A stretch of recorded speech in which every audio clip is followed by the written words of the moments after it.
নিজ থেকে কারো উপকার করতে গেলে আসলে বাঁশটা খেতে হয়।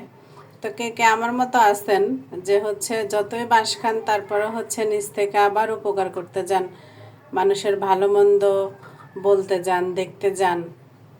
এরকম যারা আছেন তারা প্রতিনিয়তই আমার মতো বাঁশ খাবেন আর মানুষের উপকার করে যাবেন। এরকম কে কে আছো আমার মতো বন্ধুরা? তো আসসালামু আলাইকুম, কেমন আছে সবাই? আমিও ভালো আছি আলহামদুলিল্লাহ। দেখতেই পাচ্ছ রান্নাবান্না নিয়ে হাজির হয়ে গেলাম। তো এই যে দেখো, এটা শাক, এটা কলমির শাক। একদম কালারটা খুব সুন্দর হয়েছে, একদম সবুজ কালার, সবুজ সবুজ। শাকগুলো একদম কচি ছিল, তো অল্প একটু হয়ে গিয়েছে। তা আমাদের দুজন মানুষের জন্য ঠিক আছে। তা আমি শাকের মধ্যে পেঁয়াজ দিয়েছি, সাথে রসুন কুচি দিয়েছি। এটা সবাই জানো, শাকের মধ্যে রসুন কুচিটা দিলে একটু বেশি ভালো হয়, ফ্লেভারটা ভালো আসে। আর আমি এখানে দিয়েছি শুকনো মরিচ। দেখতে পাচ্ছ এই যে শুকনো মরিচ।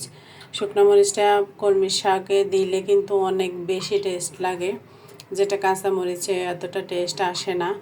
তো আজকে এগুলাই রান্না করলাম, আরও রান্না করেছি, শেয়ার করব তোমাদের সাথে। এই যে দেখো, এখানে রান্না করেছি বরবটি আলু দিয়ে, মাছ দিয়ে রান্না করেছি।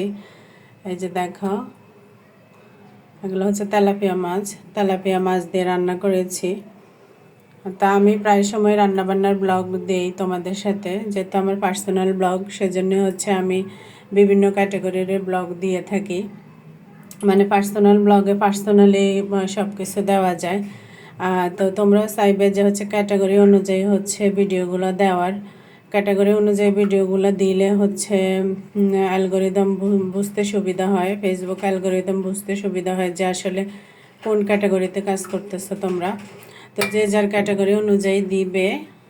আমিও আমার ক্যাটাগরি অনুযায়ী ভিডিওগুলো দেওয়ার ট্রাই করি। তা আমার ভিডিওগুলো কেমন হয় অবশ্যই জানাবে।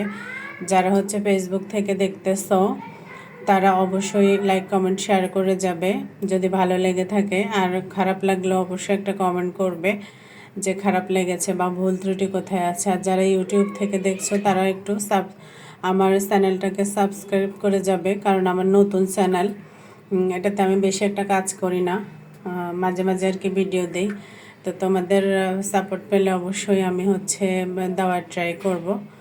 তো বন্ধুরা ভালো থাকো সবাই, কাজ করে যাও মন দিয়ে, সফলতা আসবে অবশ্যই। আসলে পরিশ্রম কখনো বৃথা যায় না, সঠিকভাবে পরিশ্রম করতে পারলে কিন্তু সফলতা আসবেই একদিন ইনশাল্লাহ।